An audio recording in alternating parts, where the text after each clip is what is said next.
Good evening.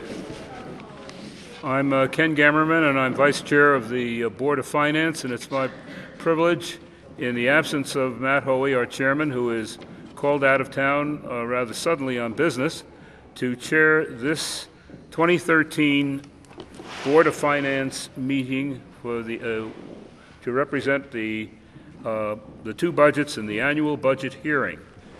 We will be hearing first, after I present a brief introduction, we'll be hearing first from the Board of Education and then from the Board of Selectmen. It's important to appreciate that this is presented for the town, and this means that we want the opinions and the questions of the people of Guilford, and we want that to be heard. Following this public hearing, the Board of Finance will hold its first of two scheduled workshops, and that will be on Thursday, the 7th of March, and if necessary, there'll be a second meeting on the 11th, and if not necessary, if the board feels so inclined, the board will then take action on the budget and the bonding proposals. As an overview, we're receiving from the Board of Education and the Board of Selectmen a budget that involves a 2.6% increase in terms of education, and it will be described in detail. The education area is looking for a 2.98% increase. The town is looking for an overall spending increase of 2.6. Pardon me, the town is looking for an overall increase of 1.96, which involves a 4.63% increase in the operating budget, a 33.56% increase in capital, and a comparable 17.22% decrease in debt service, which will be described for you. In addition to these, we will hear the detail on two bonding proposals. The first from the Board of Education, an aggregate of $1.63 million in bonding projects that divide loosely into the issues of health and safety on the one hand and deficiencies and upgrades on the other. So far as the town is concerned, we're going to be looking at a $2.5 million proposal in bonding that involves a series of properties, emergency services, and roads. We're still facing challenges on the revenue side, and with diminished state and local revenues and minimal grand list growth, we're looking at a mill increase in terms of these budgets as submitted of 0.70 mills from 22.36 to 23.06, and this would involve a bottom line tax increase of 3.12% when all of these factors are taken into consideration. We'd like to begin the presentation with the Board of Education. I don't know how you gentlemen wish to divide this, but Bill Bloss is the chairman of the Board of Education, and of course we have the superintendent of schools, Dr. Freeman, here as well. All right, thank you, Mr. do I call you Mr. Chairman? Is that your Mr. Temporary Chairman? You're in charge now. Thank you very much, Mr. Gammerman, I just want to acknowledge that this is the latest step in really what has been a very long step that's involved, or a process that's involved both the Board of Education and the Board of Finance working together. We started jointly really back in, I think, October, developing our goals for this budget cycle, working on trying to incorporate efficiencies into the program. Then we had several committee meetings between the Board of Education and the Board of Finance, at which there was substantial give and take, thoughts about program improvements and financial considerations. And then again in January, when we met again jointly to talk about the status and changes to our budget were made after that. So I do want to acknowledge really that I think that the process that we follow here in Guilford to developing the budget jointly with an expression of the Board of Finance's concerns really from the beginning is the right way to develop a budget, rather than just this is not the last week when we were before you or the week before was far from the first time you ever saw our budget. And so I want to acknowledge the involvement that the Board of Finance has had really up until this time, and the positive comments and input that the Board of Finance has made that has led to changes in the budget that we've presented here tonight.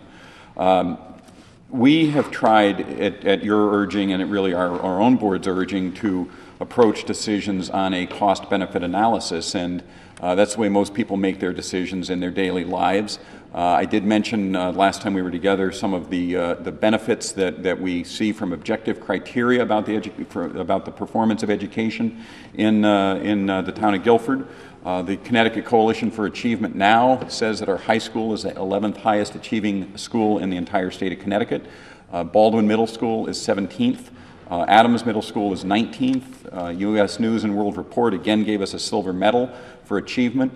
The colleges, if you see the list of colleges at the graduation every summer, colleges obviously view our program with the highest respect, with the number of schools that, very competitive schools that admit our students.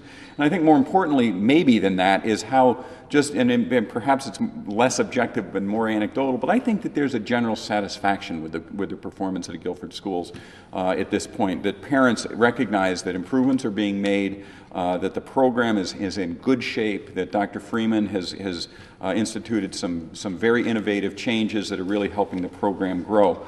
But I'm gonna have Dr. Freeman talk about the goals specifically that we are going to approach in this particular budget. But I do want to. We try very hard to rely on evidence and on data at the Board of Education. I do want to just remind the board of some of the pieces of data that I think have mattered to us. Out of 169 towns in the state, we are 84th in net current educational expenditures. We spend $400 per student less than the state average. And what that would mean is that if we were to spend the state average, we would have to add $1.5 million to this budget. And we're not asking to do that, the budget that we've presented you. But we've saved effectively from the state average $1.5 million this year, and last year, and the year before, and the year before that. Our budget increases the past 3 years have been very, very slightly, and only very slightly, above the rate of inflation. We have had tremendous cooperation from our professional staff in contract negotiations, both with respect to increases and with respect to changes in health benefits. That has led to us now, as the board is aware, we have been in a very tough position with our health insurance in past years. Now we're not. We are out of that hole, and we actually have a little bit of a sinking fund, an operating cushion, so that we are in much less dangerous territory on our health benefits. Our student-to-teacher ratio in our high school is 14-to-1. That's actually a full student per teacher more than the state average. So we are not overstaffed at our high school. Our per capita income in Guilford is 21st in the state. Our net equalized mill rate is 122nd in the state. Our tax levy per capita is 60th in the state. And just or I'm sorry, 46, excuse me. And just as a point of comparison, Woodbridge, the tax levy per capita is 10th in the state. Orange, Madison, and Glastonbury are 18th, 19th, and 20th. Old Saybrook is 26th. Westbrook is 30th. And North Haven is 39th. So we recognize and we appreciate the comments that the board has, that your board has offered to lead us to make some changes and try to do some things more efficiently within the program. But we do think it's important to acknowledge that we have not only done more with less in this year's budget, but we have historically done more with less in budgets going back for many, many years now. Dr. Freeman is going to talk about the goals of this particular budget, but I will just note that I'm pleased to say that it is not a status quo budget. It is a budget that is trying to move the educational system forward here and improve education, recognizing that we really only do get one chance to educate any one child in our district at any one time, and we want to do it the right way the first time. At the modest increase, Mr. Gammerman, that you mentioned, will allow us to make some very needed changes in special education, in technology improvements, to continue to fund the capital line in our budget so that we don't have to bond as much. And all of this, again, is only slightly more than the rate of inflation over the past 2 years. And given the unprecedented challenges we face with the Common Core state standards and the new teacher evaluation programs, we think that this budget deserves a favorable consideration by this board. So I'd ask Dr. Freeman, please, to just summarize the goals. Thank you, Mr. Bloss. Thank you, members of the board. It's a pleasure to be here tonight to present this budget. I'm proud of this budget. I'm proud of the work that these schools are doing. I believe that this budget will move these schools forward, will allow us to improve our performance, and additionally is reasonable. I think it is a very reasonable request that we bring forward tonight that will still allow us to improve performance and move our schools forward. We'll take just a minute for the slides to come up. I want to start by noting that any budget document that comes from a school system is more than just a request for dollars. It is, in fact, a statement of value. Where we choose to place the dollars of this community within our school system speaks to what we value within the schools. As we begin the process of putting together any school budget, we start by looking at ourselves as a school district. We begin with our vision for instruction in the Guilford schools. Our vision is one where we expect instruction every day that will invite effort on the part of our students. We build from our mission, and we know that our mission is more about than just maintaining where we are. The mission of our schools is to strive for excellence and to help our students strive for excellence every single day. This document may be familiar to many of you, and it speaks to both our vision and our mission within the school system. Specifically, every year, our board adopts a set of goals that will drive what we do every day through every school year.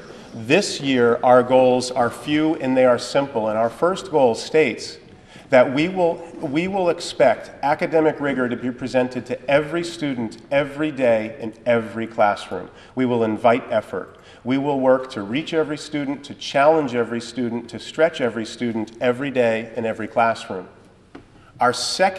Our goal for the year speaks to instruction, and it connects to a challenge that we face that Mr. Bloss mentioned already, and that is the implementation of the Common Core state standards. Connecticut has adopted, with 47 other states across the country, the new Common Core state standards. It is essentially a national curriculum which Connecticut has voluntarily adopted and which we need to meet. And so our goal this year has been to align our curricula, our instructional practice, and our assessments with those Common Core state standards so that we can continue to expect to perform at the levels at which we are performing. And our final goal was to continue to provide every day an emotionally as well as physically safe environment for students to come to school and learn every day. Those broad goals for instruction in our schools this year become a list of priorities from which we work as we build the budget request into the year moving forward. Our priorities, as we decided how to place resources this year, were first to make sure that we provide that safe and secure environment. Before we can talk about what happens in the schools every day, we need to make sure that those schools are healthy, safe environments. We know that we need to continue the historic focus on instruction that has been in Guilford for years now. We have been the only Connecticut affiliate of the Institute for Learning. We have adopted a set of principles that we recognize, the principles of learning, for 6 years now. And that is instructional pedagogy that has been infused throughout our district.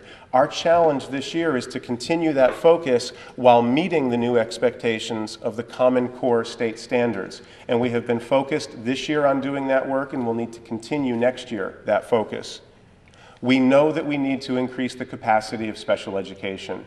Slightly more than a year ago, the Board of Education commissioned a study of our educational programming here in Guilford, and we recognize that we need to build our local capacity to meet the needs of more of our Guilford students here in Guilford in their home schools.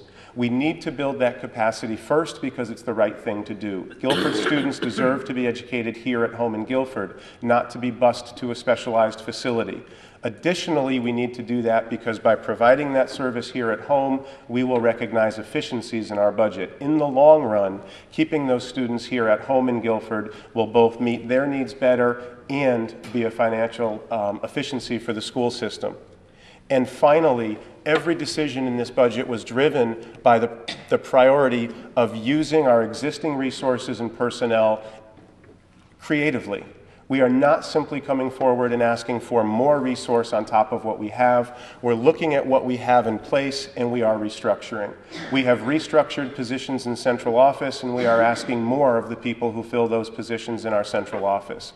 We have created capacity to support special education students in district already who would previously be outplaced, and we have covered those changes with existing staff members. We're restructuring and reallocating resources within the system before determining that we need to request anything additional in this budget. And finally, before we put together a budget, we look at enrollment. The dollar request that we make has to be driven by the number of students who come in our door, and we are projecting a slight decline in enrollment next year. We project to be approximately 30 students fewer next year than we are today, sitting here and discussing this budget tonight. When that decrease of 30 students, however, is spread across 7 geographic locations and 14 grade levels, we are essentially projecting level enrollment. There is very little change to enrollment moving forward, so we will be planning for the same number of students next year as we have this year. Mr. Bloss mentioned that this budget has gone through a process. Initially, we request budgets from the building principals and department heads early in the school year, in early October, as a matter of fact. We brought our initial administrative budget proposal to the Board of Education, which you see on the left, and after rigorous conversation with the community at public hearings, with members of the Board of Finance, and with our own Board of Education, the budget that we bring forward here tonight is in fact the budget on the right, slightly reduced from the administration's original request, a budget of $54,491,186, or a percent increase of 2.9% over this year's current operating budget. Before detailing the increase, I want to start by noting that there are efficiencies built into this budget about which we are very proud. And the first begins with our salary expenditure. Salaries and associated insurances make up nearly 80% of this budget request of any school budget. Education is a people-intense business, and most of our money, the lion's share of our budget each year, goes into the teachers who are in the classrooms with your students, into the kitchens and the kitchen staff who prepare breakfasts and lunches, into clerical, custodial, all of the support positions. It takes a number of people to run an effective school system. The salary line is our single largest expenditure, and we have controlled salary spending. Our salary increase is only approximately 2% this year. The increase is below the contractual increase associated with most of our bargaining units. Over the last 8 years, this school district is 19 positions leaner than it was in the last 6 to 8 years. We have been reducing positions district-wide. This year, we've continued to repurpose and reassign responsibilities rather than simply ask for new positions. Additionally, the Board of Education has negotiated favorable contracts with our bargaining units. We work to make sure that we have talented individuals in the school with your children every day, and we work to control the expenditure in this, our single largest area of expense. Additionally, we're very proud of the medical increase that we're seeing this year. Our medical insurance is increasing by less than 2% this year, a wonderful figure when compared to other school districts and neighboring communities.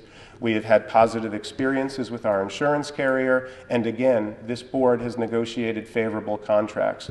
We expect all of our employees to take a greater share of the cost of their insurance than we have in past contracts.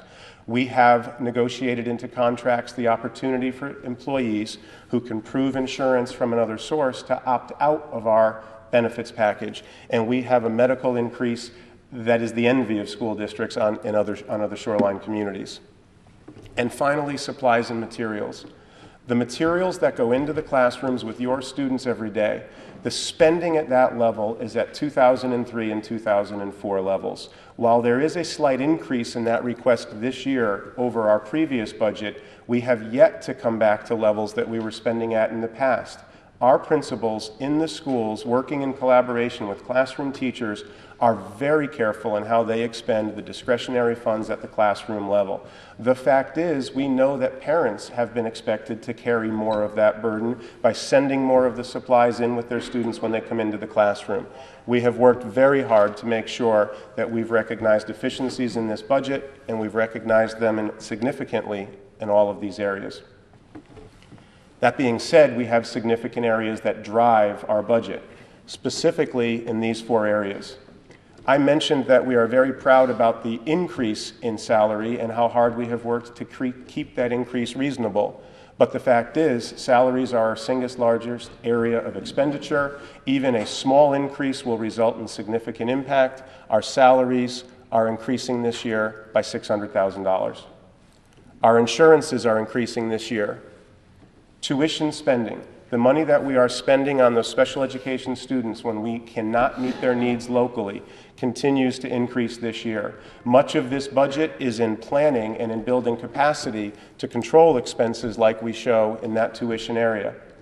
And site improvements, the line in our budget where we commit monies to maintain the buildings that we currently occupy.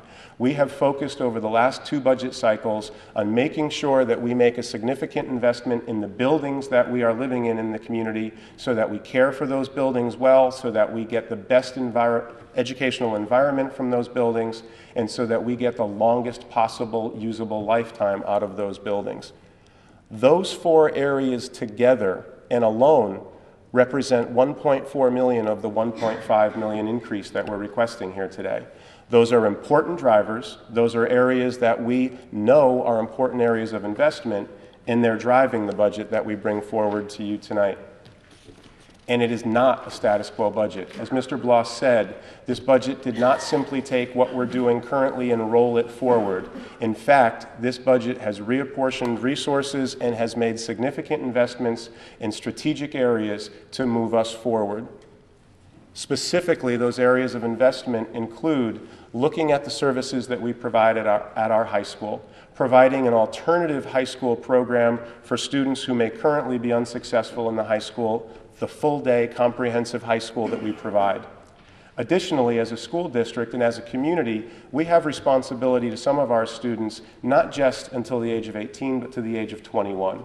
Statutorily, we have an obligation to every student in this community until they either receive a high school diploma or reach the age of 21. For a number of our students, that means providing vocational and life skill education that extends to the age of 21. In both of those areas, while we currently contract those services out, those current programs fall into the expense line that we noted under tuition on a previous slide. This budget focuses on building the capacity to meet those needs locally within our existing schools, to hold those students here in Guilford, allow them the opportunity to be educated here in their community, and in time result in efficiencies. While that is an investment this year, it's an investment that I am confident will result in efficiencies in future budget requests. Additionally, we're asking for the increase of a part-time, a half-time special education administrator. As we talk about improving special education service and building special education capacity, we need to be able to administer those programs effectively. Additionally, the state has new requirements for for evaluations of teachers and administrators this year, and we need the administrative team to be able to complete that work. We're asking for 2 new literacy coaches in this budget request. Literacy coaches are English language arts, reading and writing professional developers who go into our schools and work with every one of our classroom teachers in their schools to develop their teaching practice in the classroom.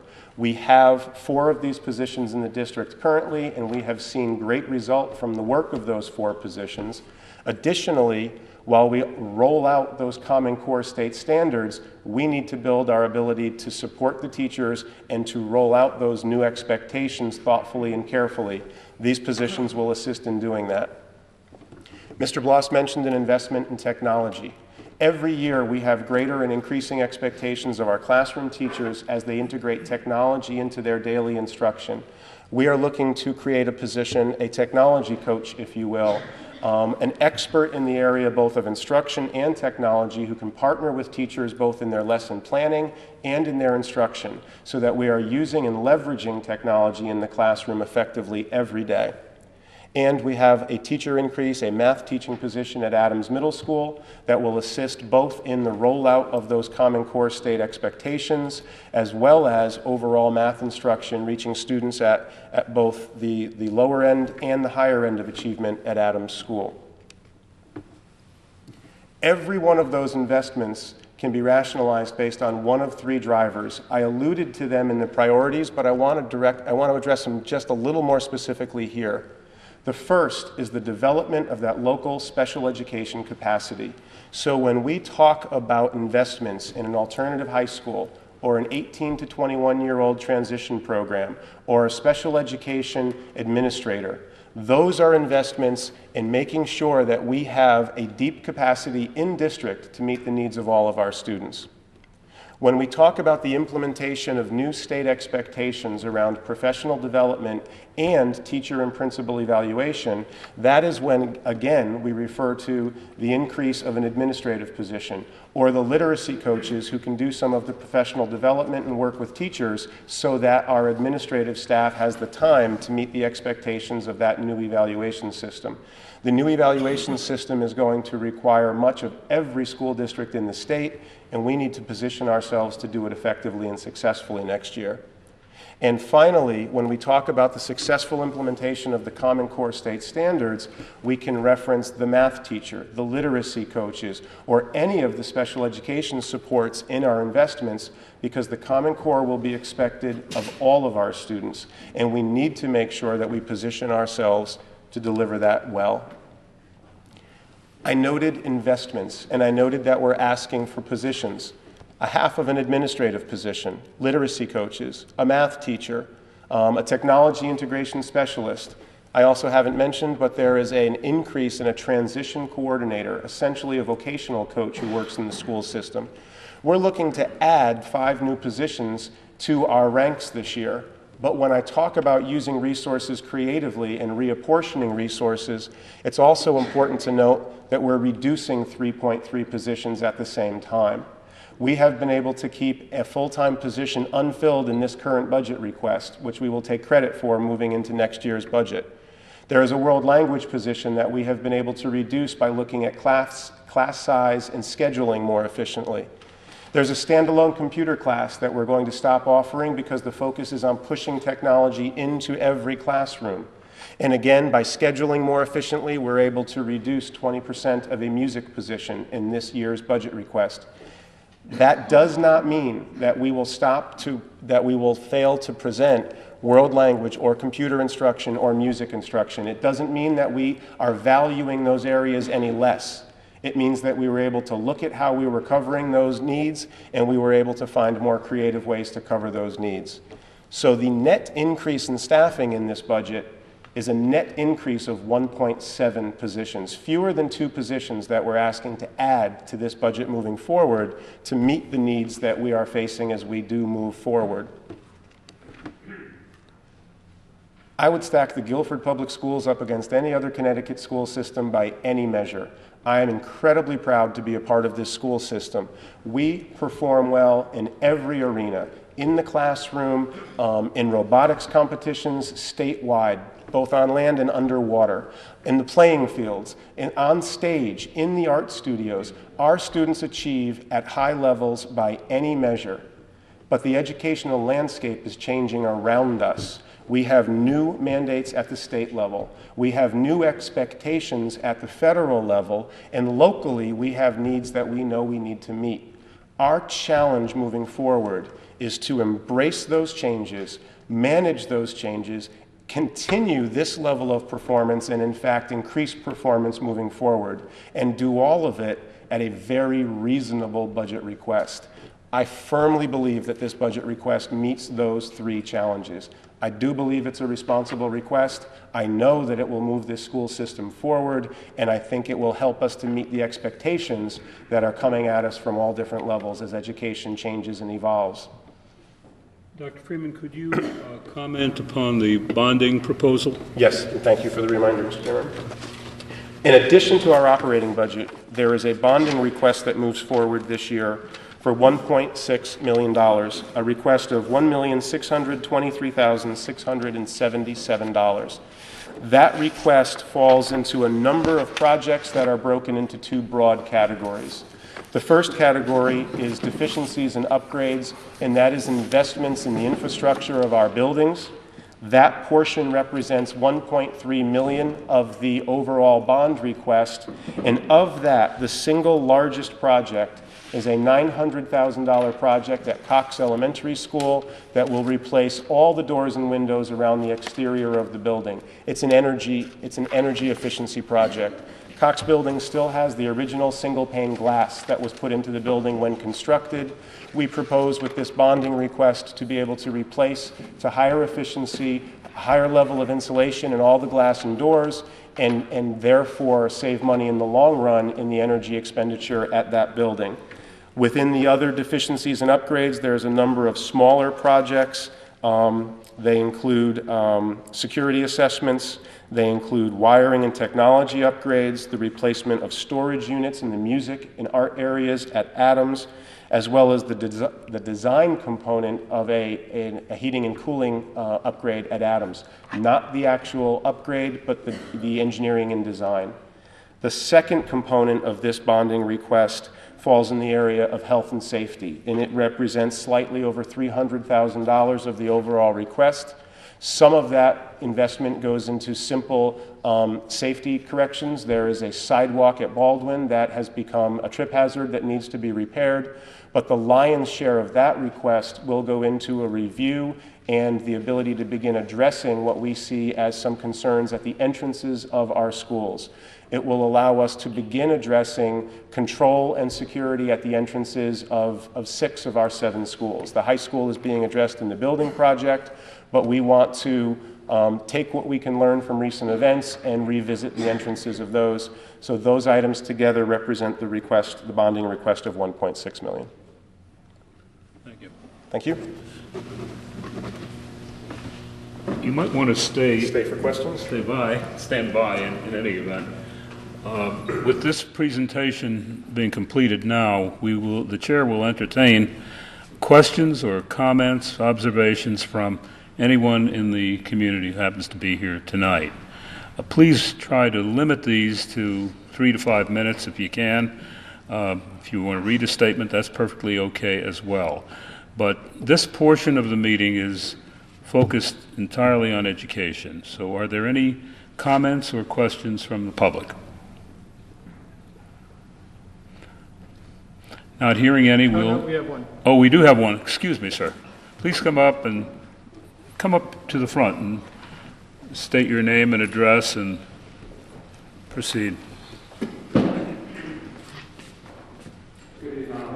No, you have to come right here. We're making room for you. Oh, okay.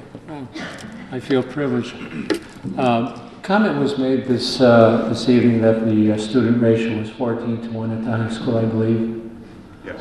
And my question is... Your name, please? My name is Len Prigota, 1004 Boston Post Road, Guilford.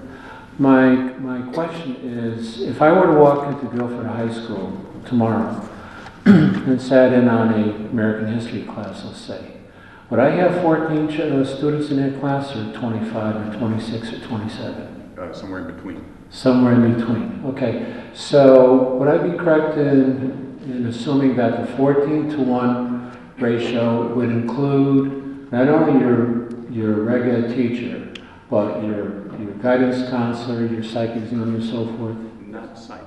Okay. But other personnel? School psychologist is a certified. Okay, so that's true. Yes, So, special education guidance, school psychologist, Okay. social worker. so there might be a special ed teacher, for I'm example. sorry, answer the question, but otherwise we're not going to get on GCTV. So come on up to the mic and answer the questions, please. Excuse me.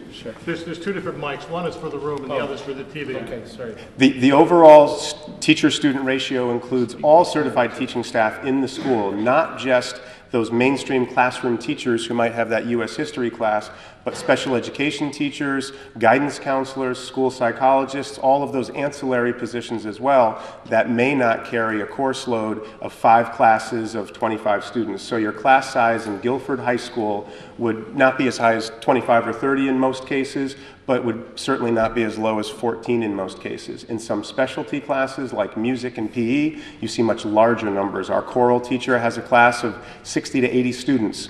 That's not the usual class size. It fluctuates depending, but no, we don't have 14 to 1 classroon teachers. Thank you for that And clarification. the reason I brought up that number was that I was comparing it to the statewide average, which is 13 to 1. That because obviously all public schools in the state would have the similar, I don't want to call them ancillary because they're not ancillary, but the other positions. Right, because there's a common misconception among the average folk out there that when they hear 14 to 1, they think you guys are living in a gravy train and teachers are in paradise. I speak from experience. I'm a retired high school history teacher myself. So people would say to me, oh, you've got a maid, you've got 14, 15 kids. Excuse me, I have 32 youngsters in front of me. 29, 30, 32, 34 urban school system that I taught for. So I just want to clarify that point. Thank you very much. Thank you for the question. Thank you. Are there any other questions in the education area? Yes, sir.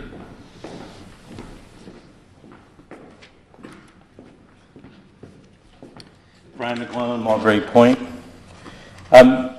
If you could, I have to admit, I haven't followed enough of the Common Core standards in the program. If I look at history, our school has an outstanding record of graduation, people going on to secondary educations, all the different things, our SAT scores, our CAP scores, you know, all the measures or metrics that are there, we seem to really excel in. So I'm just curious if you can briefly highlight maybe some of the differences of what you expect to see in the common standards. There's so much emphasis put on it. And then, while this is the first year, what would you anticipate maybe in years 2 and 3 and 4 is the kind of investment that's going to be required to keep up with these standards? Let me just do a quick philosophical answer to that, and then I'll turn over Dr. Freeman for the kind of the technical, the details. You know, the Common Core State Standards are intended, you know, and at one point, we in Guilford might want to say, you know, just leave us alone. You know, we don't need No Child Left Behind. We don't need some of these national programs or state programs. You see in Madison, they're talking, the Board of Ed over there is kind of urging the state to kind of back off and just let us do, we'll take care of it, you know, just, and there is some merit to that, frankly, for districts like Guilford that do a good job and that have had success. On the other hand, the intent of the Common Core State Standards is to recognize that the world is different today than it was 50 years ago. That we're not competing with Madison anymore. We're not competing with Fairfield. We're not competing with Long Island. We're competing with towns everywhere in the world. And the intent for the Common Core State Standards is to raise the curriculum and really and deliver it in a different way, to encourage children to learn in a different way, in a much instead of topics to a great number of amount of information to a very thin level. Instead, the intent is to now to drill down and to move analysis in a deeper way. The things Americans do well is reason and use imagination and develop, and the theory is that the Common Core State Standards are going to encourage that and to make that more effective. But I'll ask Dr. Freeman to go into some of the detail about it. Well, first I want to start by saying that I'm incredibly proud that we have a Board of Education in this town that understands the Common Core to that level. There are not a lot of educators, I think, who could give that accurate an answer. The Common Core State Standards were initiated by business movers and by state's chief officers. It was not an educational movement initially. It was a recognition from states' chiefs officers and from business owners that we were, two things were happening. That while we're doing very well here locally in Guilford, American students weren't competing well nationally on a whole. And that businesses were saying that we didn't have students who were coming out who were career ready.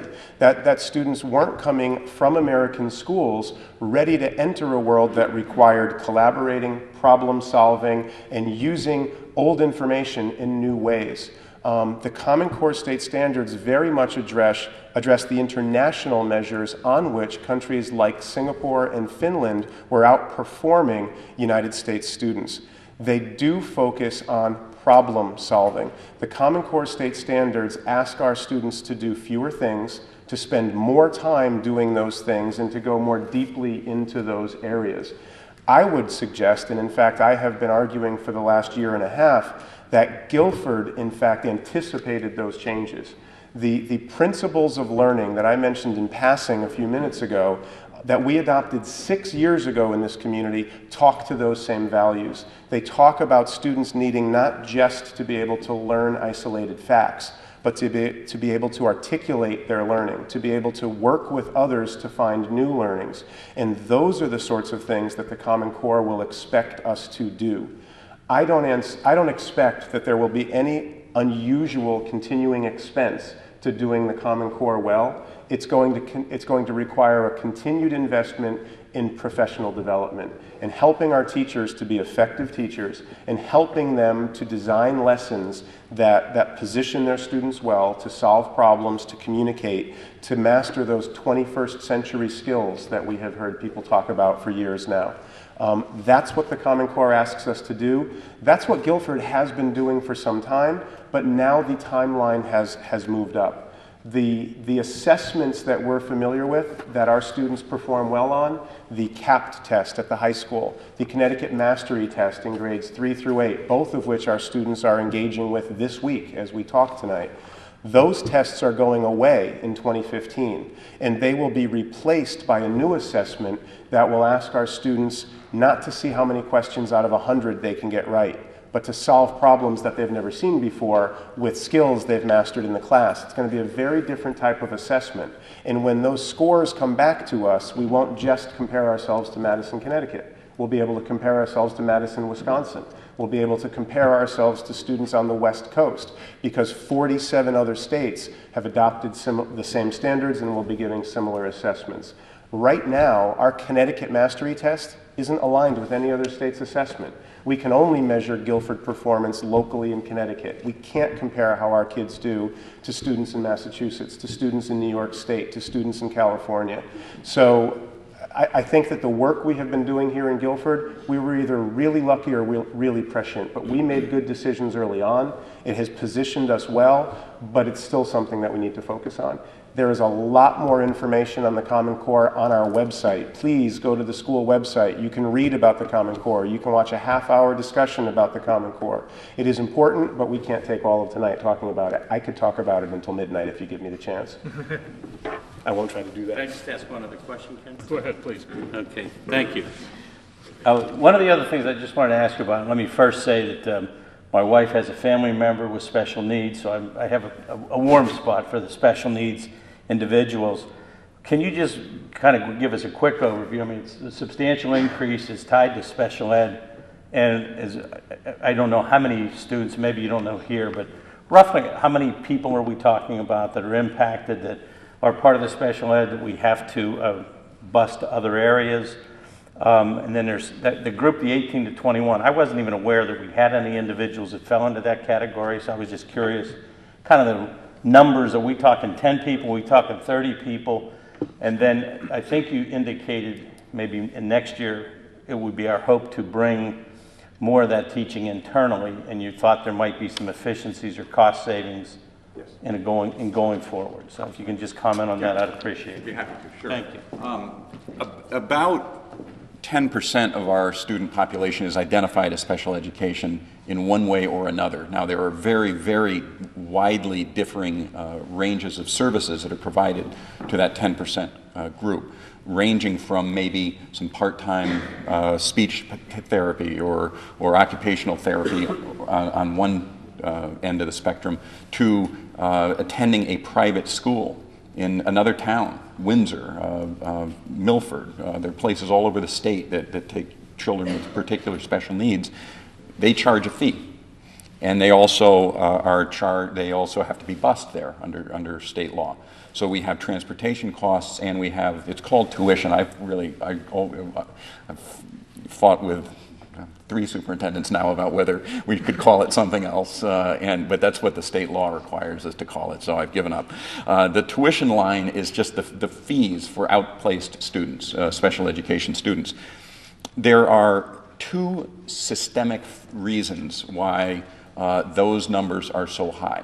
Neither of which is something that we can be, that really we have responsibility for. The first is that when the special education laws were passed in 1973, I think it was, the promise of the federal government was that it was going to fund 40% of all special education services. Last year, they paid about 1% of our special education services. So they have not followed through with what they originally said. Now that has led, and the other is that the state of Connecticut also, particularly for those outplaced students, it pays a percentage, a share of the costs of the outplaced students above, I think it's 4.5 times the average per student cost. So for example, if we spend $12,000 or $13,000 per student on average, the state will reimburse Guilford for any student that we pay more than $60,000 for. But they've never fully funded that program either. And sometimes that formula changes in the middle of the school year after we've adopted a budget. And so we have to scramble around and try to find money from somewhere else. Right now there are, I think it's 40 students that are outplaced.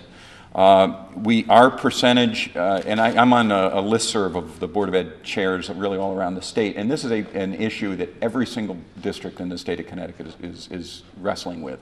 How do we deliver better services at a cheaper cost, at a more reasonable cost? This is, interestingly, I think this is one area where government can provide a better service for less money. Because I don't think there's a single parent in town who's busing a child 50 miles with special needs who wouldn't rather have that child educated in district, right? I mean, it just makes sense. But the question is, what services can we provide internally compared to the services that those very specialized, very successful private schools in other parts of the state are providing? We've got a model, and we started this year with a pilot program to bring educate some autistic children, children on the autism spectrum, inside the district. We didn't want to take a big leap last year in the budget to try to add the money that we thought we would need to do a full program in district, but we did a small pilot program, and it's been very successful. We have about 20 children right now outplaced who are on the autism spectrum. If Simsbury, which does a very good job of educating its children in district with similar special needs, has, I think last time I looked, they had 1 outplaced. That's a big difference. And that's something that we would like to move toward. But in order to do that, we have to build the capacity in district. We can't just say, well, okay, you're going to move out of this specialized school up in Windsor or Milford, and we're just going to put you in a regular classroom with no additional services. That doesn't work. That doesn't work under federal law, it doesn't work under state law, and it's just not good educational practice. It doesn't benefit the child. So I think the driver that Dr. Freeman talked about with the increase, some of the increase in what we're trying to do is build capacity in district so that we don't continue to have these very substantial bills for what are called tuition, but really are the fees for children that are placed in private facilities because their needs are so unique, distinct, specialized that they just can't be served in district. We would like for them to be served in district. We think it's better educational practice, and we think we can save the town some money as well. And you wanted to talk about the transition? No, I wasn't going to add anything to that. Oh, okay, fine. Thank you. Any additional questions from the public before I turn to my colleagues on the board and ask you folks whether you have any questions?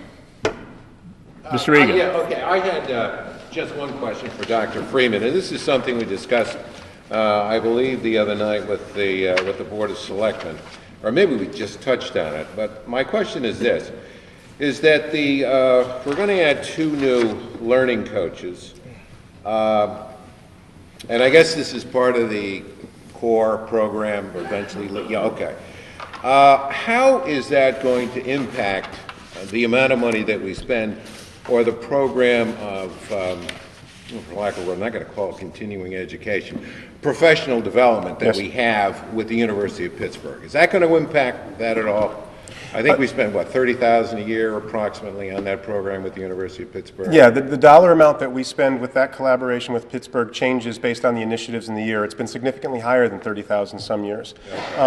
In fact, the coaches that we are bringing in through that into those positions, we have brought in and brought support from IFL in bringing those coaches in. I think that one of the reasons that we have done as well as we have with the 4 coaches currently in district is because of the really rigorous hiring process we went through, and then the very structured support and training component with the coaches. We had an IFL fellow who came to us and worked in district with us this year with those coaches, the last several years as a matter of fact. So we are not, and this is a common mistake that districts make. You take some of your most talented classroom teachers, take them out of the classroom where they have direct impact on students every day, call them coaches, and expect them to know how to work with adults. And oftentimes adults are very different learners than students in the classroom.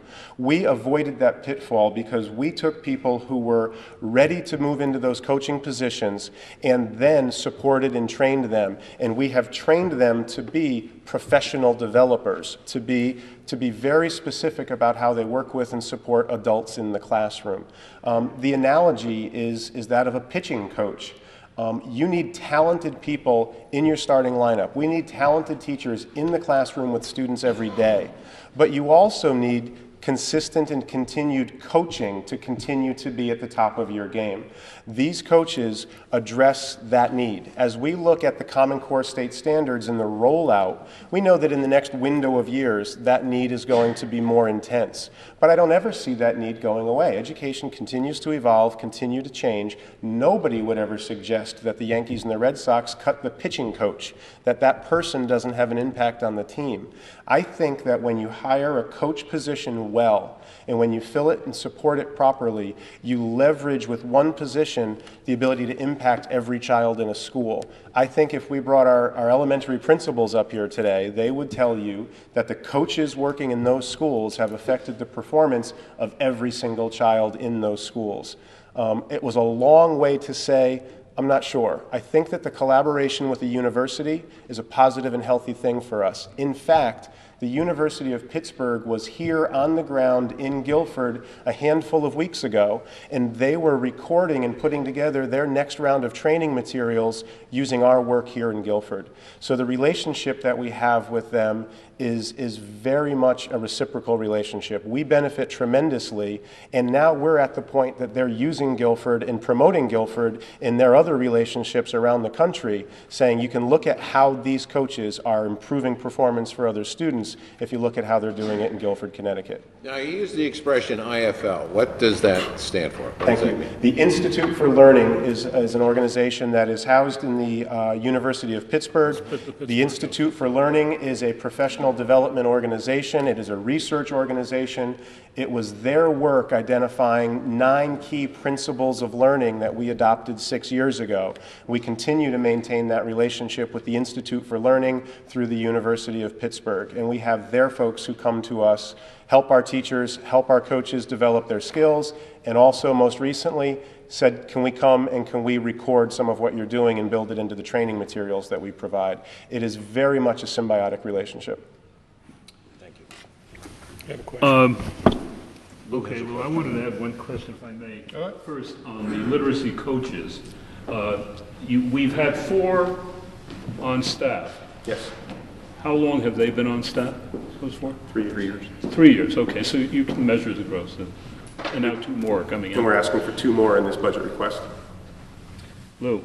Yes. Dr. Freeman, you mentioned one of the spending priorities is safety in the schools, and that's obviously a priority for everyone every year, but this year in particular. And without going into the particulars, because, you know, for obvious reasons that you can identify, can you just tell us how much approximately you're spending and how that was decided upon, like what process was used to determine what was necessary in each location? This, Not each, you know, right. Overall. This year, we made a number of changes within the current year's budget, and so there was dollars that were assigned in this year's budget, and immediately following the events in Newtown, we asked all of our principals, we asked Mr. Gurnham, our facilities director, and in fact, we asked Chief Tarabile and the local police to move through our schools and to identify areas of concern, and there were immediate small things that were addressed immediately. There were some windows that needed shades replaced so that we had immediate control. Those have not been tallied. They were essentially minor expenditures, but we thought it was important to do the survey and to address that. The bond request includes a request for $250,000 that will target the entrances of our schools, and we believe will allow us to make some short-term and immediate fixes in many locations, not in every location. What we're looking at is we're looking at the entrance to every school, and we're looking at how to afford greater control and greater security. So that might mean changing the arrangement of the speaker box and the button and the visibility from the main office to the front door. It may mean repositioning some cameras so that we have better visibility. It may mean changing some of the physical doors or glasses at the front so that we can better offer security and control. I think one of the most important things that we have done involved expense, but not necessarily expense in the school budget, and it was again working with the town and Chief Tarabile and increasing the presence, the communication, and the relationship that we have with our local police department. We now have police officers who are much more visible in our schools. They're stopping in and they're talking with teachers and principals every day. I'm getting a weekly report about what the officers find as they move through the schools. I know that they're engaging students and they're engaging teachers and they're engaging parents when they're moving through the schools. And I believe that that has improved the sense of security because we more often have a uniformed presence in the schools, but I know that it's also improved relationship. Our principals feel like they have a very close working relationship with the police officers. I know that that has impacted the town side of expenditures, but it hasn't impacted our budget, but it's very much appreciated in the schools. It's a vague answer because we haven't really tallied the exact expense of those efforts. Are there any other questions from the board? Oh, good. Yeah. Jonathan? Okay. Yeah, I think I'd like to proceed a few short remarks and a brief couple of questions with just the recognition that the Board of Education has provided an exceptional bargain in education here in Guilford, and I think we all recognize that there's some exceptional results from the Board of Education. But, of course, I still have concerns.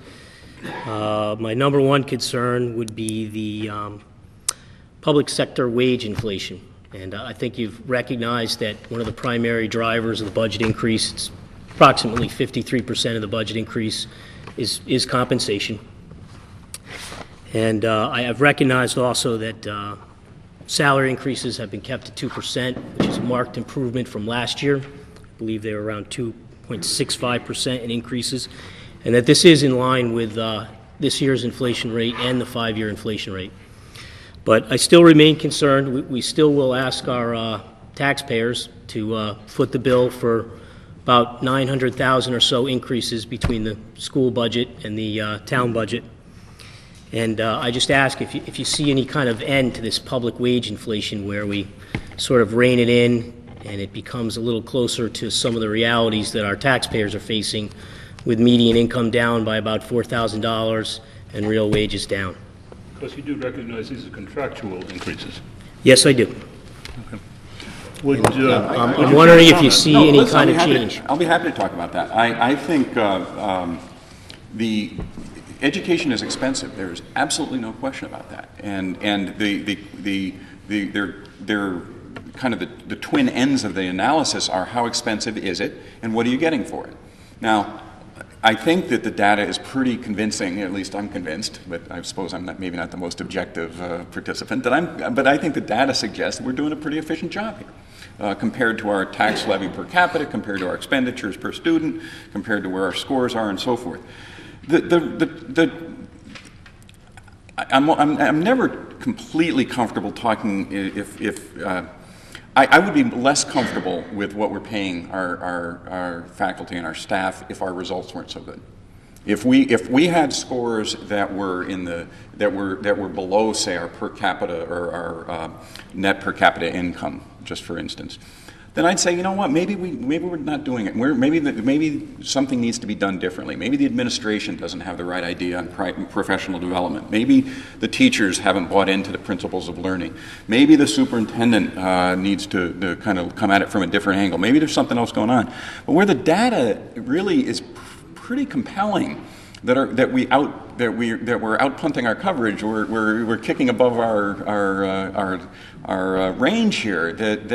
I'm much more focused really on what we're getting for the dollars, and if the performance wasn't as strong as it was for the below average net per student expenditure in the state, then you know what, I'd be very deeply concerned. I think most people in Guilford see the performance of the school. That I don't think anybody considers education to be cheap, inexpensive. It's not. It's very expensive. It's a very people-intensive industry, or not industry, service, and it's always going to be that way as long as we deliver services at this level. I guess, though, that I'd make two comments. One is our budgets are approved at referendum. This is a very different budget process than in, say, I don't know, Washington, D.C., where they don't seem to have to ever pass anything in terms of a budget resolution, and they seem to be able to borrow to fund current expenditures. We don't do that in Guilford. Every year we turn money back to the town. Sometimes not a lot, honestly, but sometimes a little bit more. The town didn't spend some of the appropriated money this year. And so I think that the community feels that at a minimum, while expensive, they are getting a value for the services. The second, or for the expenses. The second is that the market for public education most of our faculty and staff don't have a right to strike. They cannot collectively bargain and refuse to work if they're not happy with what we present to them. What they get, though, in exchange for not being able to go out on strike is that they have mandated arbitration, and they can have. The fact is that we cannot compel the teachers to work for any particular sum, nor can they nor can they refuse to work if we tell them that you've got to take it or leave it. That's been state law since, I think, 1972, when there was just a crippling teacher strike in the city of Meriden that shut down the schools for a lengthy period of time. The state went to binding arbitration. And in the binding arbitration process, it is designed to punish unreasonable positions, because the arbitrator cannot split the difference. The arbitrator has to take either one side's last proposal or the other side's last proposal. So if we went in, we might say as a board, we could take a position. We are going to, with any particular bargaining unit, we're going to go in and we're going to say 0. I guarantee you that the arbitrator will not accept that number. So if the other bargaining unit had said, okay, fine, we're at 4%, guess what? We'd have a 4% budget increase a year for 3 years because we were the most unreasonable out of that. So it is a very, very different process. Now, the teachers in Guilford have done two things that I think are very different from what teachers in a lot of towns have done. One is we bargained in Guilford not using the kind of the labor management model of offer, demand, and going back and forth.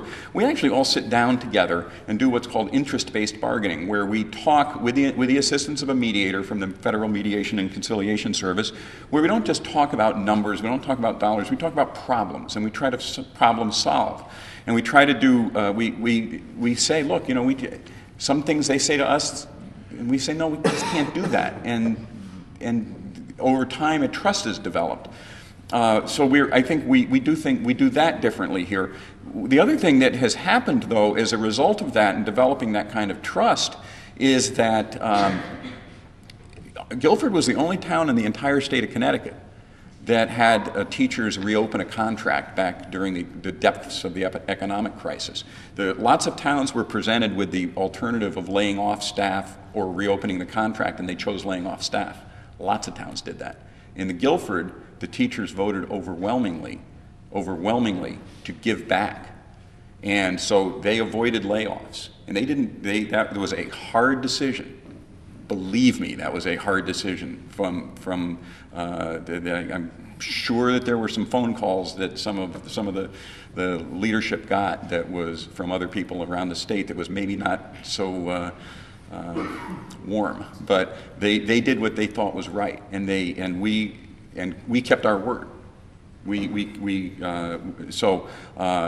It is a, and let me just add one other thing, Mr. Gammerman. The top step teachers in the last contract, I believe that their raise was 1%. So I know that's a long answer, but it is a very complicated area, and frankly, our teacher salaries, we're actually going into negotiating over the summer and spring, so I don't want to put too much out, but they are very, very, very competitive with similar districts. Lou, did you have another Okay. point? Thanks, Mike. Mike, defer to you. I actually have a question which I know has been on a lot of people's minds, and it came up in a lot of the school board meetings. If Mr. Bloss could comment a little bit on why this year we don't have all-day kindergarten. I'll actually ask Dr. Freeman to add his 2 cents on that too, because he did originally, it was something that was originally discussed. All-day kindergarten is going to happen. I think everybody agrees with that. The question is, when is it going to happen, and at what cost, and in what form? There are 3 issues with it this particular year. One is that between the Common Core State Standard implementation and the new teacher evaluation implementation, both of which are very big deals and are going to require a lot of administrative attention, that it is very hard, and the increase in the changes in the special education program, it is stretching the administrative capacity to its limits to try to add something new on like that with that many more teachers in that much of a larger program. The second issue that we want to be 100% certain on is that as we talk about the programs that we have, for example, bringing some of the special education services back in district, do we have enough space if we also have all-day kindergarten? The last thing we want is to say, we have great news, Board of Finance, we've brought a bunch of children back in district and we're educating them more cost effectively, and we have all-day kindergarten, and oh, by the way, we need to build 6 elementary classrooms on some school. My guess is that is something that is not the first place you would like us to end up, and so we would like to try to make sure that we have got enough capacity to do everything that we're thinking about doing. We think we can, but it's very close. The third issue, though, is that if we're going to do all-day kindergarten, we want to make sure that we do it in the right way. The data on all-day kindergarten is very ambiguous in terms of what the long-term effects of it are in a district like Guilford. And we've asked Dr. Freeman to really and there is actually some money in this budget to try to pull together some of the rest of the, not very much, $5,000 for some overtime or consulting costs to get some of the data pulled together so that we really have a better benchmark as to what is it that we would expect from all-day kindergarten in a town like Guilford, and is it worth the money? Because it's expensive. It would cost somewhere around $600,000 to implement all-day kindergarten in that area. And I think what our assessment was that the increases that we have in this budget, we think are a better educational, more substantial educational benefit this year, given the Common Core State Standards and the teacher evaluation changes, than all-day kindergarten would be this year. Now, there are people on the Board of Ed who feel that it would not be improper to include it in the budget and to just go send it out to referendum with a 4% budget increase. And that would be a defensible position. But I think the board ultimately believes that we have got a long history of telling you that our budget is what we believe is reasonable and what's needed this year. Our proposal this year is what we unanimously believed was reasonable and needed this year. Did you care to comment on that? No, thank you. Okay, are there any further questions? Mike? I'm going to piggyback onto that question. Actually, that was mine. Oh, sorry. Should have let you go first, apparently. You deferred to him. That's why I deferred. Okay. There has been a lot of talk about all-day kindergarten. And in fact, there was a letter just this week about special ed versus all-day kindergarten. You never want to pit the two towards each other, of course. You had meant, and I think you answered most of the questions I had, but I want to take it into a long-term scenario. Maybe it does make sense this year to go with one versus the other and study one more and look at it a little bit more. Long-term effect, though, as far as moving forward with special ed and the improvements and increases we're making on that versus all-day kindergarten 3 to 4, I heard this from someone before, 3 to 4 to 5 years out. What would a long-term benefit be, understanding that the short-term makes sense this year, but in 5 years, what would make more sense? Is there a comparison? Again, looking forward. And that might be a difficult question, but I know that there's going to be taxpayers out there wondering, why did you make the decision now, and what's it going to be in 5 years? What's the difference going to be?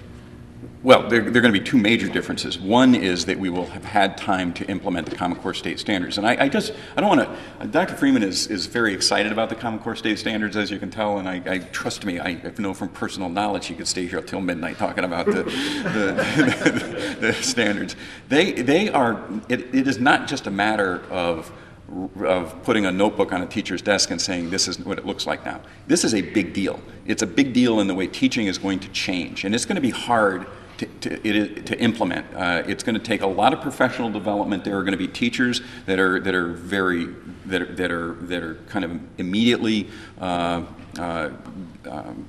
accepted and are able to apply it, and there's going to be some that are just going to take some time because it's different.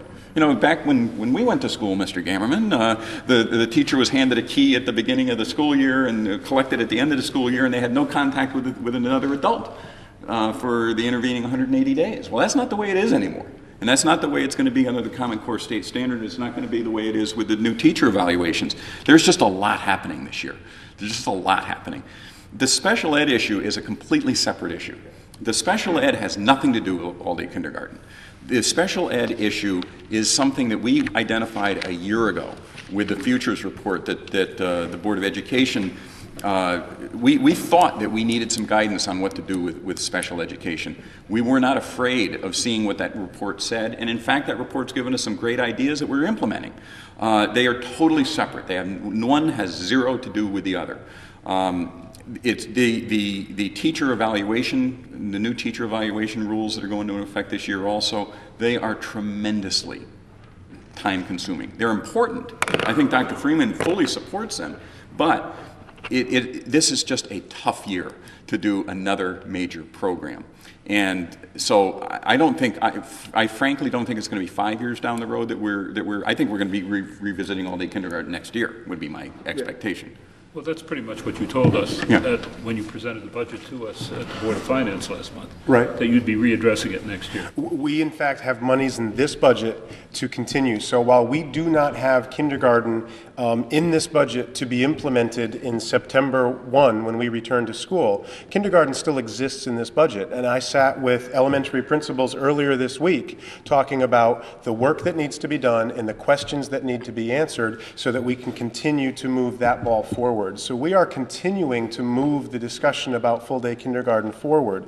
And I do want to be careful about oversimplifying our budget to say that there were only 4 or 5 or 6 areas that we wanted to address and these three made it and that one didn't. In fact, there are many other components that I would like to have seen in this budget, but it was a matter of prioritizing not just the arguable importance of different concerns, but the immediacy of different concerns. Which ones are being mandated of us? The new evaluation system and new requirements around professional development are mandates that are associated with legislation that changed last year. So there are some things that we have to address immediately. There are other areas that we know will be deep embedded long-term investments. The investment in special education will benefit every level of the school system, and I would argue every child in the school system. We will have special education children in kindergarten this year and next year. Whenever we move to full day, we'll have those special education students there.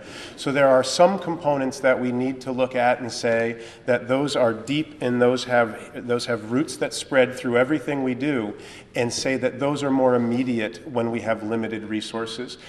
I could easily put together a 6% budget and come forward and make, I think, a defensible argument that these are all important investments. But I didn't think that that would be responsible of me to bring a budget like that forward to this Board of Education.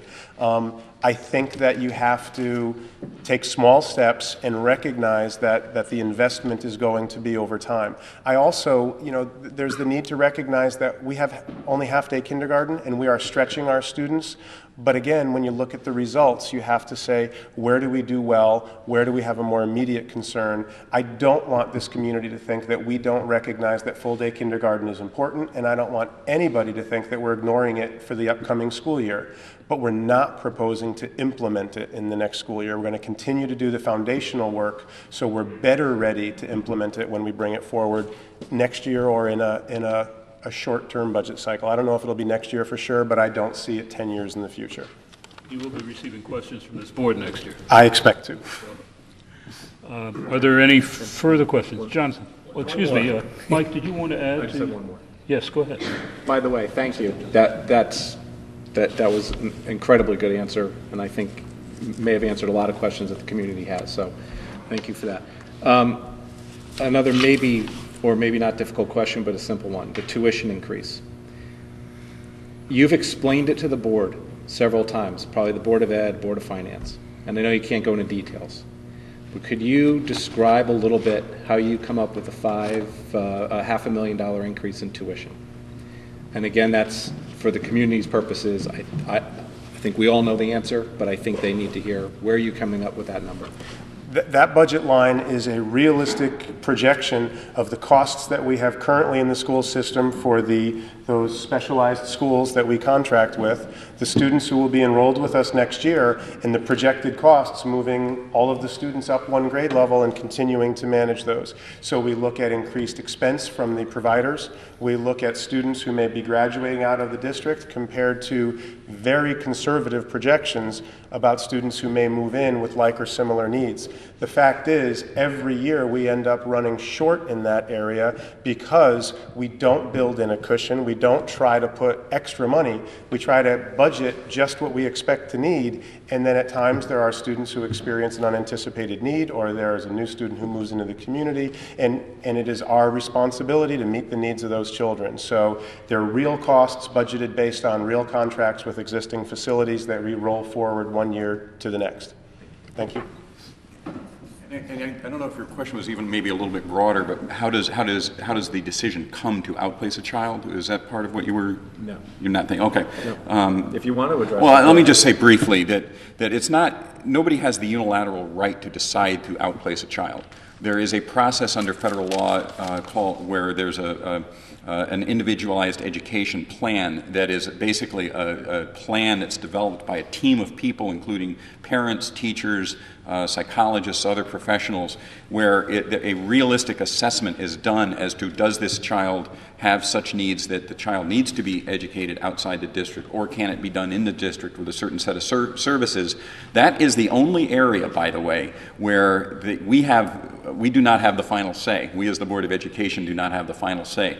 That the decision as to those services can be appealed by the parents to the State Board of Education and then to the federal courts. So that if there is dissatisfaction with what is proposed by the administration, the parents have a right of judicial review, actually. So eventually a federal judge could say whether the child needs to be outplaced or not. Jonathan.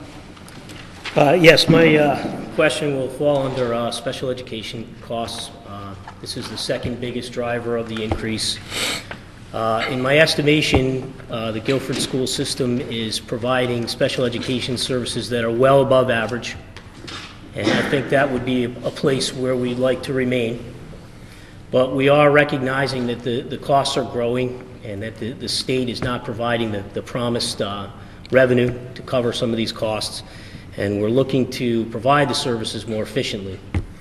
So I look towards the Board of Education and the superintendent's programs, and I see that they're working towards programs that'll keep special ed students in-house and provide them very high-quality services in-house in the hope of providing those services more efficiently.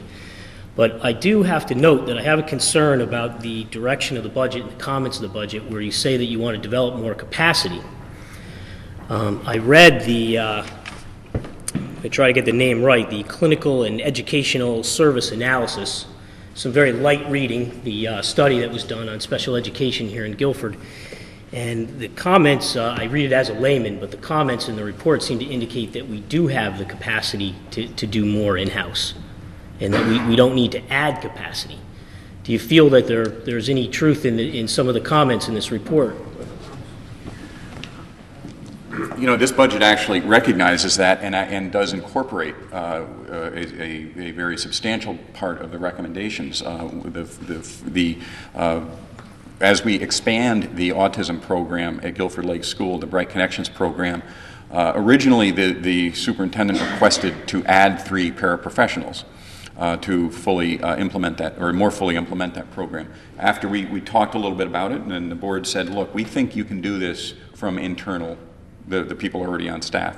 So, and he agreed after talking. I should indicate, we did just appoint a new special services director. And we believe that she has an outstanding track record at her old district in Stonington in addressing exactly this set of circumstances. So we have already implemented more capacity, more services with existing capacity by using the existing paraprofessionals to expand into this new program. There is a lot more to do. Now, we did go for about, I think we went, frankly, a lot longer than we thought we were going to with an interim special services director. It is not easy to find a good special services director right now. It's a very demanding job, as you can imagine. We think we've got the right person, and a person that's really going to help us in a lot of different areas. I think it is unquestionably true that we have capacity that we can use to deliver better services, and this budget reflects that. There are in some areas, though, that we can't, and we are going to have to hire more staff eventually, but we expect to see a corresponding reduction in the outplacements, and maybe more than a corresponding reduction. In fact, I'd note another example in the budget, and I appreciate the question. I should have highlighted it earlier. We mentioned that we are looking to include an alternative high school program next year, that we're looking to expand classes for students who are struggling in the high school. But when I put up a slide that talked about additional staff, there were no additional staff that were associated with that new high school program. We will staff and we will meet the needs of those students from existing staff. The only expenses that are included in that proposal have to do with transportation, because we will have to swing a bus schedule to have those students come and go at a different schedule, materials, and professional development. But there were no salary costs associated with that program. It's one of the cornerstones of our focus on building that local capacity, and we're not saying that we need to add four teaching salaries to be able to do that. So I would echo what Mr. Bloss said. We did recognize that, and we are building on the resource we have to build the capacity at a very reasonable cost. It again falls to that priority about using the existing resources creatively rather than simply asking for new resources. I do appreciate the question. Yeah, I just would like to say thank you for the answer. I recognize that it's an exceptionally difficult problem to solve for the district, and I do think the Bright Connection program is just stellar. So it's the right direction. Are there any more questions or comments from the board? Any more from the public? Well, I'd like to thank Mr. Blas and Dr. Freeman for their participation, and I'm sure you will be available for any additional comments on your usual formats. We're now going to move to the town, and I'm going to ask the first selectman, Joseph Mazza, to come up here, present the town budget and also the town bonding proposal. Joe?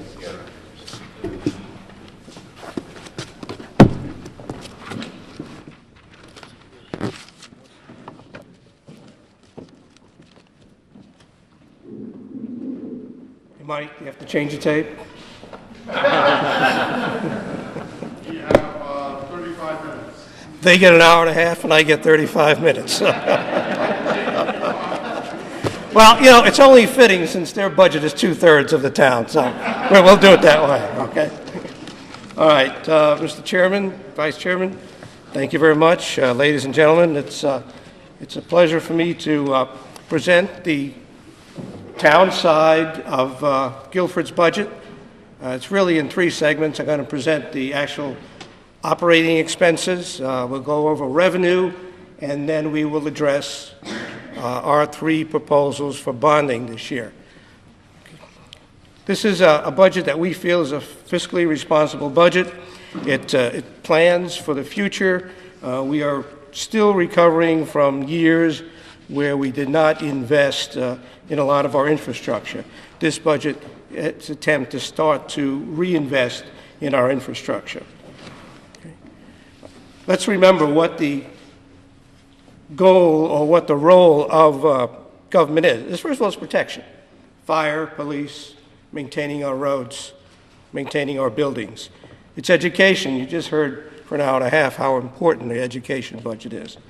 And it's maintaining the quality of life. And this budget attempts to address all those issues. Okay.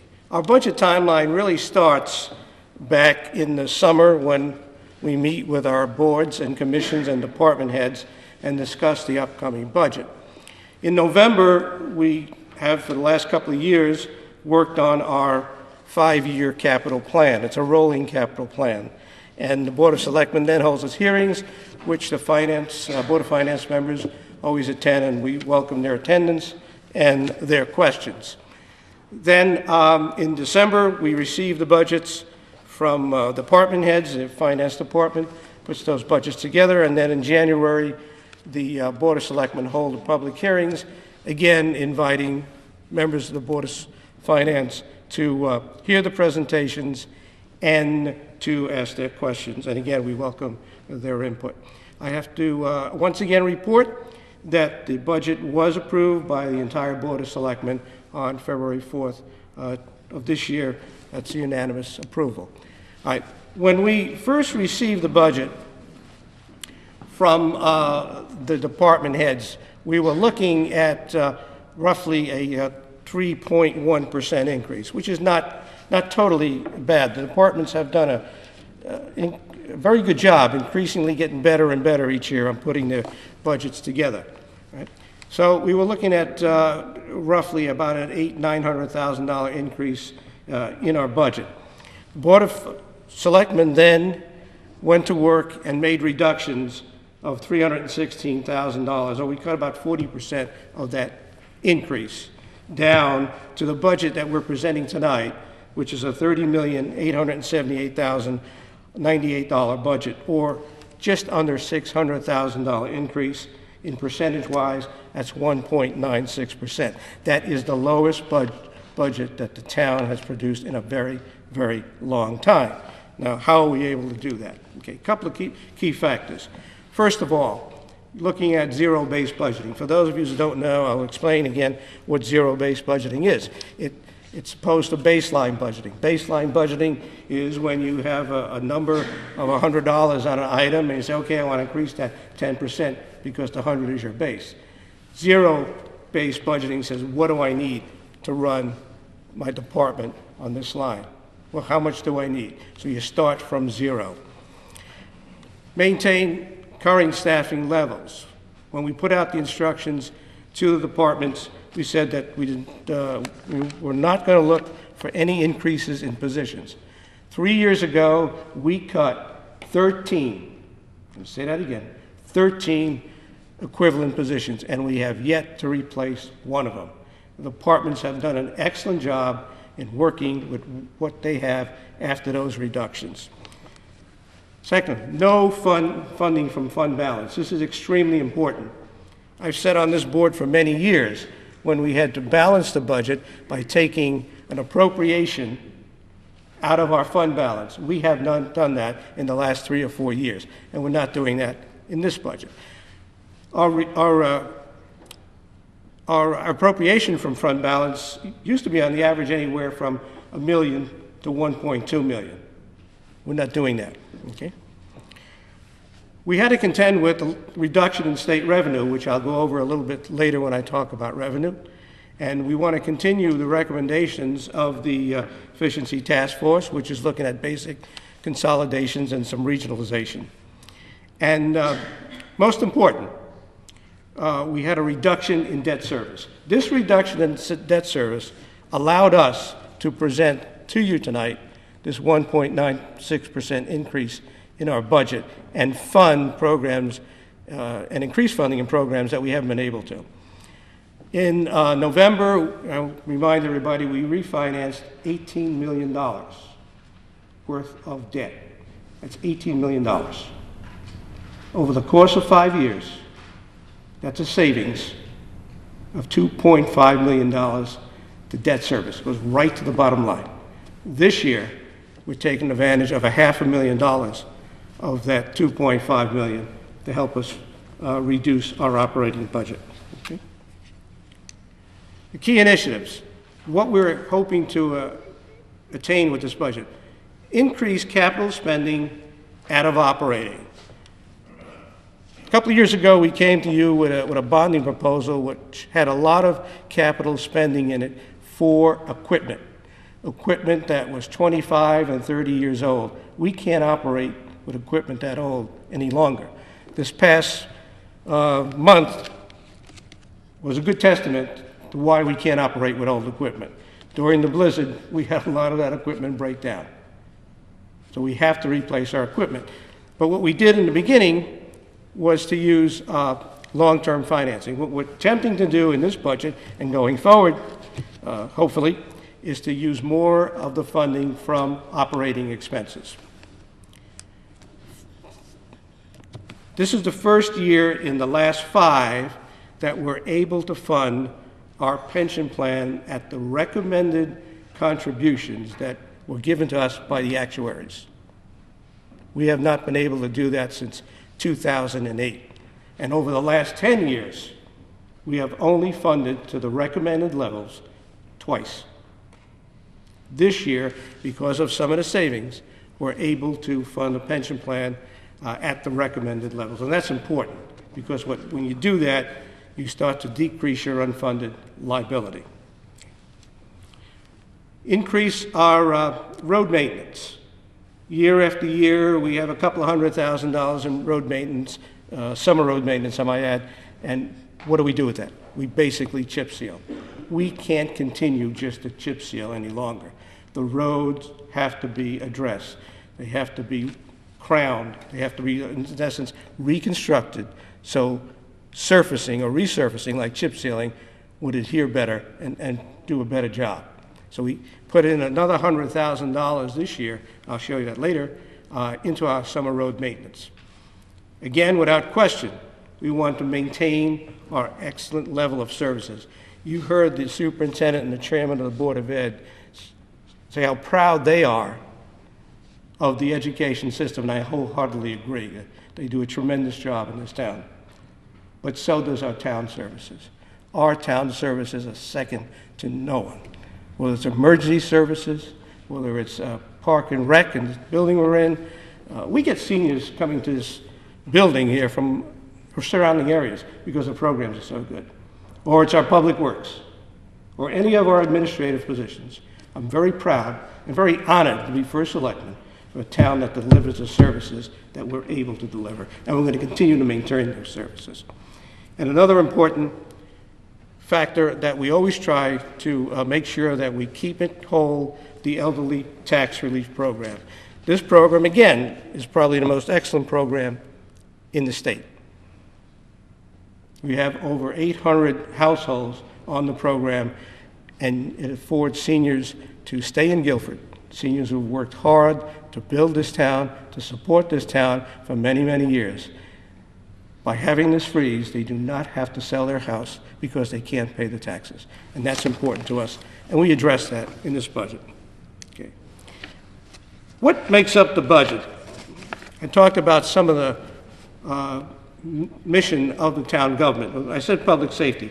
Public safety is about 27% of this budget. Now, public safety includes your fire, includes your police, your communications, your MACO officers. The next largest item is pension and benefits, which is about 27%. General government is 14%. That's not a lot. General government is everything from Board of Selectmen all the way down to library, contingencies, tax collector, all administrative services. Debt service is 12% of our budget, which is $3.7 million this year. And again, it would have been 4.2 if we didn't save that $500,000. Public works is just under 10%. Capital projects is almost 3% or 2.6, and I'll go over that, like I said, later. And the other facets of government, about 7.6%, and that's basically your health and welfare, your recreation, park and rec, and our human resources, not human services budget, sorry. Okay. Here's the major components of our budget and their increases. We had increases of $499,000 for operating expenses, which is a 2.84% increase over last year. Our capital is $202,000, which is a 33.56% over last year, and that's what I was talking about, putting more money into capital expenditures. Our road maintenance and repair, I mentioned that earlier, is increased by $100,000. It's a 50% increase, and that again is for what we call for road reconstruction or shim and leveling. Debt service, I mentioned that before. Debt service has decreased $750,000, or a 17.22%. $500,000 is because of that refunding, and the remainder is because of debt that has fallen off. Okay. Transfers has decreased $282,000, about 72% decrease. Now, what that transfer is, basically, remember a couple of years ago, we were borrowing money from the Land Acquisition Fund to pay for the first payment of the Goss property. It was such a spike in our budget that we had to allocate $500,000 from the fund balance. Excuse me. No, it's not my Senator Rubio invitation. But, so we provided money last year's budget to pay that $500,000 back. We didn't have to pay it back. We didn't need it. We were able to run the town, not using that $500,000 2 years ago, and not having to pay back half of that this last year. So that is a decrease in our transfers by about $215,000. The rest of the decrease is we took the expenditures for the waste transfer station out of the operating budget and put it in a special fund. That also means we reduce revenue from the transfer station and put that to an operating fund. That saved us about $18,000. Okay. Now, what are the increases made up for? For operating, the major increase is salaries. It's about $267,000 of that $499,000. But that's only a 2.7% increase. We're gaining on the cost of salaries. Remember, I came here a couple of years ago and I kept saying about the contracts that we had to honor, which were negotiated during much better economic times. Those contracts have now come to an end, and we're in negotiations with 3 unions right now. We've settled with 2 last year, which afford us to get our payroll costs down to where you see it now, and that's because it's fairer contracts for the town and for our employees. You're dealing with different economic times, and our unions are recognizing this. An increase in our salaries really is related to also a reduction, it's kind of tough to say that way, of the SAFER grant. The SAFER grant, if you remember, is a grant from the federal government that we received about 6 years ago, and that was to hire 8 additional firemen. Each year, the funding for that grant goes down and down and down. This is the last year of that grant. So from the year before or the year we're in now, it's a decrease of $79,000, which is adding to your payroll increase. Workers' comp has increased about $79,000. We're trying very, very hard on workers' comp. It's about a 15% increase. But a lot of our employees have very dangerous jobs. So your experience rate is somewhat high. We're making inroads in that through our safety program and through a lot of seminars that our insurance company provides. But it's still a point that we have to work on, and we will continue to work on. But you go to a fire, you go into a domestic dispute, you don't know what you're going to face. You're working a blizzard. Accidents can happen. Remember, there are very, very dangerous jobs that some of our employees have to have in this town. Okay. Some of the other increases is training, which is for our police and our public works department, and our liability and property insurance increased about $15,000. On the benefit side, the increase of $849,000 is basically pension, and remember I mentioned that before. We're contributing or increasing the pension contribution by $750,000. So that's kind of like the offset between what we saved in bonding, we're putting into the pension at the recommended levels. Okay? And our medical has gone up about $126,000. This I want to show you is a kind of a neat chart where we came from and where we're going as far as funding our capital projects from operating. You can see back in 2010 we had $128,000. You can't buy a truck for $128,000. You know what we spent that $128,000 on? $100,000 of that was to put $100,000 away into a fund for our reval, which we're going through right now. So these are $28,000. What are you going to buy? You can't buy a police car for $28,000 now. That's how bad we were in our capital budgeting out of operating. As you can see, each year we've progressed to where we are now at $805,000. And the goal is to eventually get to at least $1 million a year out of operating, to replace our equipment, to get our equipment on a reasonable replacement program. We did this with the police department about 8 years ago, where now we're replacing every year 3 to 4 cars, and you don't feel it anymore.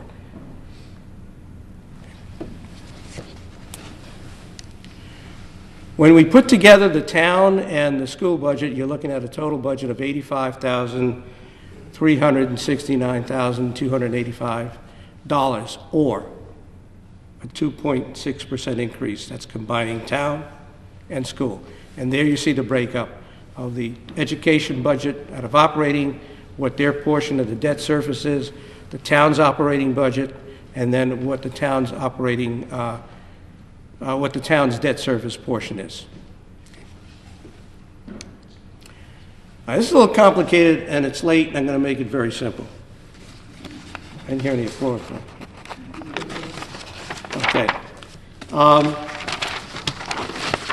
It was mentioned by Mr. Gammerman that we had somewhat of a revenue problem, and we do. But I'm going to start with the good news. First of all, the good news is that our grand list increased $4.1 million this year. Now, on a $3 billion grand list, that really only is a 0.12% increase. If you take that increase in the grand list of $4.1 million and you multiply it by the current mill rate of 22.36, that will net you a whopping $98,000 increase in revenue. Gross. Why do I say gross? Because you have to account for potential adjustments from Board of Assessment and for other adjustments. Board of Assessment appeals. So really the real number on that $4.1 million of increase in the grand list is under $25,000 added to revenue. It would take, I think the finance director told me, about $99 million increase in the grand list to have a zero tax increase, to put it in perspective, okay? We look at our state and local revenue. I'm going to go see if I can do this here. It doesn't work. You go down to that bottom line, $250,000. That's what we're losing totally in state and local revenue. It's $250,000. The bulk of that comes from the state revenue that's attributed to education. And the big item there, as you can see, is the school construction grants, the third item down of $176,000. That was a grant that, under an old system, that when you did school construction, they would give you the grant each year and fund it each year for you. We're in the last year of that grant. Last year was the last year of that grant. We don't have that any longer. And we'll never get it again. So that's a hit of $176,000, which is a good part of that $250,000. On the town side, you'll see a couple of pluses and minuses on the state revenue. It's basically flat. It's a decrease of about $3,600, not very much. But the total state revenue decrease is $187,000. Again, that's mainly because of not receiving or running out the school construction grant. It's no longer available. And local revenue, which is your fees for your park and rec, which is your clerk fees, your health department fees, your building fees, is down about $63,000. Now, why is that so high? It's very simple. Remember when I said before, we took out the transfer of the expenses from the waste transfer station out of the operating budget and putting it into their special fund? Well, we also had to take out the revenue, and that's the good part of that is the revenue portion we took out. We get down to the bottom, and what that brings us to is if you take the revenue of $83 million, which you see right there in the bottom blue line, and you compare it with the proposed budget of $85 million, that gives us a shortfall of $2.3 million, okay? Which means that we have to make that up in property taxes. That increases property taxes to 0.70 mils, less than 3/4 of a mil, or a 3.12% increase, which would bring the proposed mill rate to 23.06.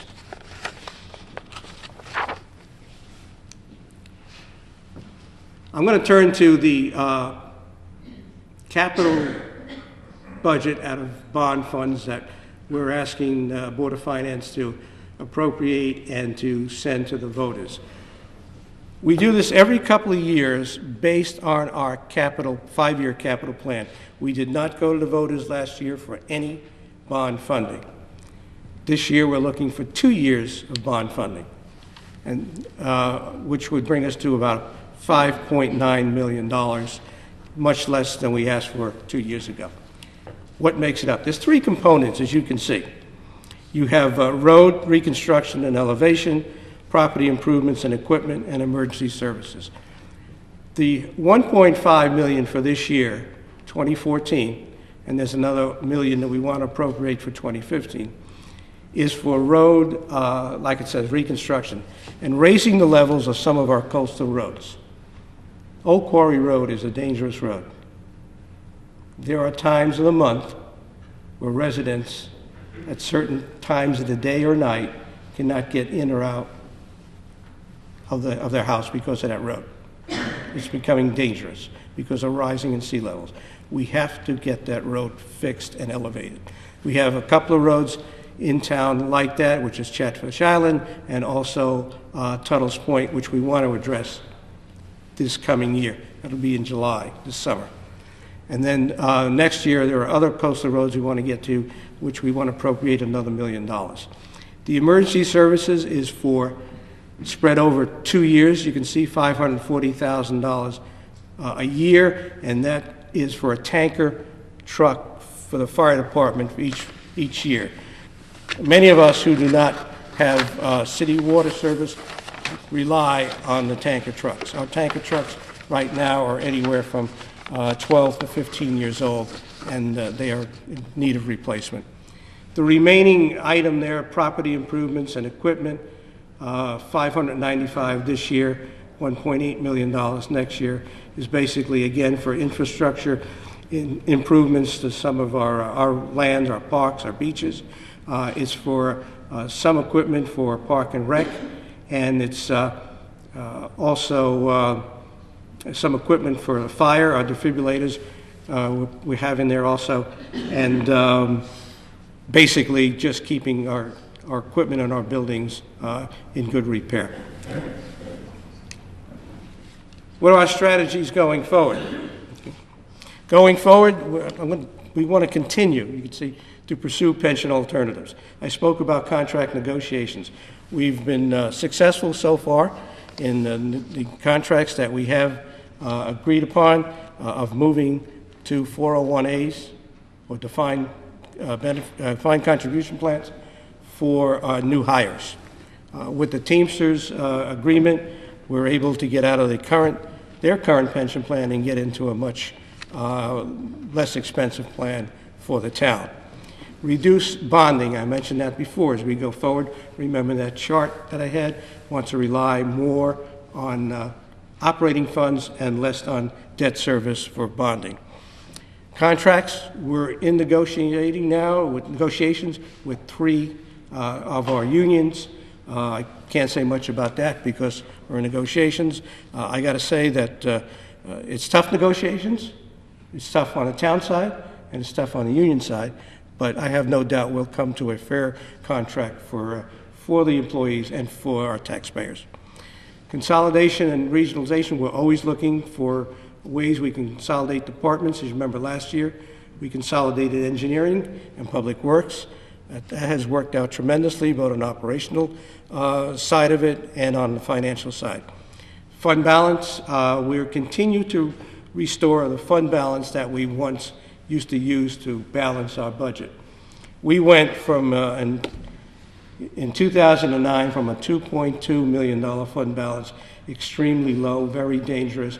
The rating agencies don't like it, and should we get into a big problem, we would have financial difficulty. Now, as of June 30th of 2012, that fund balance is almost doubled to $4.1 million. And we want to continue to have that fund balance grow. On the economic development side, through the efforts of our economic development coordinator, has been very successful in helping us get to attract new business in town. You can see that when some of these stores go dark, they don't stay dark very long anymore. They're filled up. People come in, they like Guilford, and also they want to stay in Guilford. We are assisting businesses as they grow in Guilford. We have businesses that are expanding in town, moving into into larger spaces, and we continue to help them in that regard. I thought I'd bring this to your attention. This is our Public Works Department. Public Works doesn't only plow streets and fix potholes and sweep streets. This is a project, and these are all our employees here. that they did on the culvert at Daniels Avenue this summer. Many, many of our road projects are done by our Public Works Department. The only time we have to go outside is when we don't have the equipment. We do not have paving equipment. So it's important that we all understand that Public Works does a lot more than just sweep roads, plow them, and patch them. We have to prepare for the unexpected. We always have it. Right? This is part of this community center, served for last three storms as an emergency shelter. And it's important that we understand that our park and rec doesn't only operate for recreational uses or to run programs, but they do provide an excellent service when we have emergencies. I have used this slide the last 3 years, and it hasn't gotten old. I mean, it's gotten old for me, but it's happened again. So we have to prepare for the unexpected. We can put a budget together that will, very nice little package, and say, okay, we're going to do this, this, and this. But what if something of an emergency happens? We have to be prepared. And I think you can agree with me that over the last couple of years, Guilford has responded, I think, in an excellent fashion when we have storms. We can't control CLMP, but when it's our job to clear the roads, to protect our people, to shelter our people, we're here, we'll do it. When it's our job to answer a structural fire or an ambulance call, we get there. When it's our job that we have to answer a police call, the police will get there. People of this town can be very assured that when they make the call, we will be there. But we need funds to do it. We need people who are trained. We need people who will take the extra step and do their jobs, and we need equipment. And this budget addresses all of that. Thank you.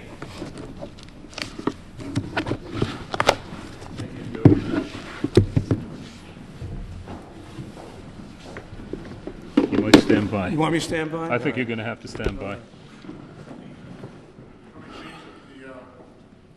Sure. We taking a pause?